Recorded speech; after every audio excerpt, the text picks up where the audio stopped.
Soruşsalar ki niye ayrıldınız, demesen nedir günah? Benim adımı ver denen ben ne ödüm, o seven nedir günah? Deseler niye böyle ben seni bilmez, de ki nedir günah? İnanmasalar sağırsa gelirim, tek sen hoşbet olsan yar, tek sen hoşbet olsan. Sağ ol.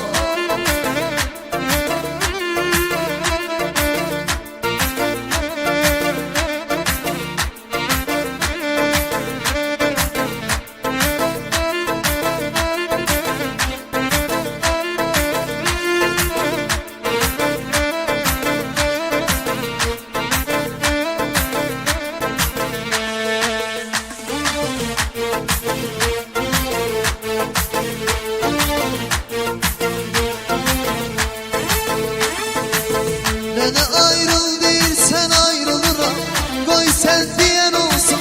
İstemirdim bizi istemeyenler, sevinip ben çalsın. Yaşa hayatlı istediğim için, dert bendene kalsın.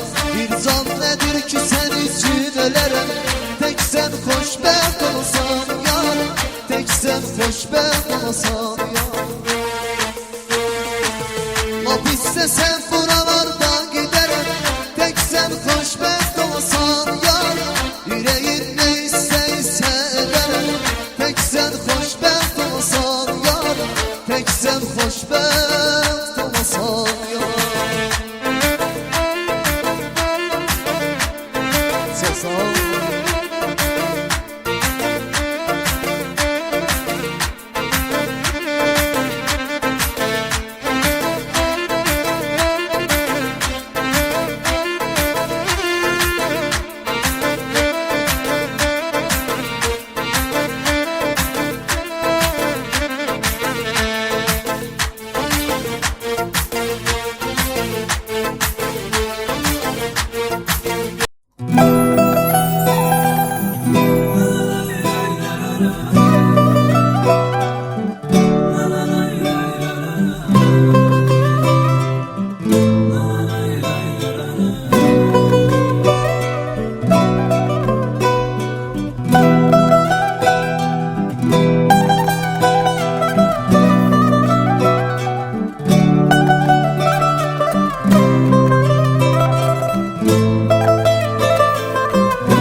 Sevgi güzel histi, sevgi başkadır.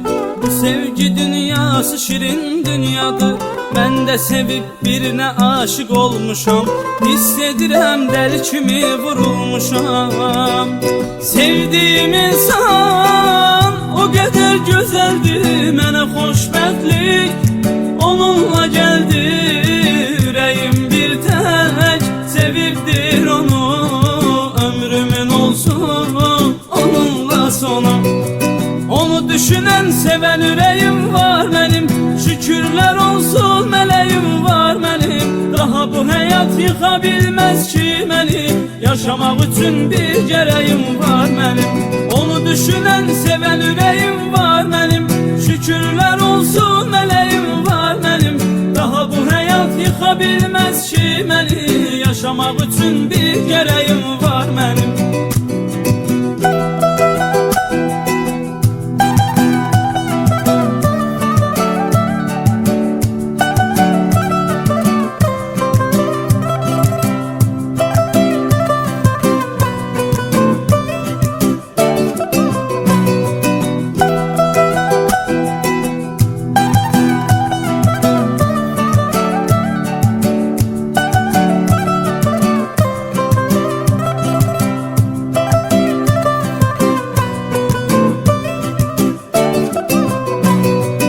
Elə ki darıxdım yığıram tez onu, canım deyir ilk açanda telefonu. Nazımla oynayır qeydimə qalır, o da məni çox sevir, mənlə nəfəs alır. Mənim ona qarşı sevgim sonsuz, yanımda yoxsa ölərəm onsuz. Mənim həyatımın mənasıdır o, gecə yuxularımın rüyasıdır o. Onu düşünen seven ürəyim var mənim, şükürlər olsun mələyim var mənim. Daha bu həyat yıxa bilməz ki məni, yaşamaq üçün bir gərəyim var mənim. Onu düşünən sevən ürəyim var mənim, şükürlər olsun mələyim var mənim. Daha bu həyat yıxa bilməz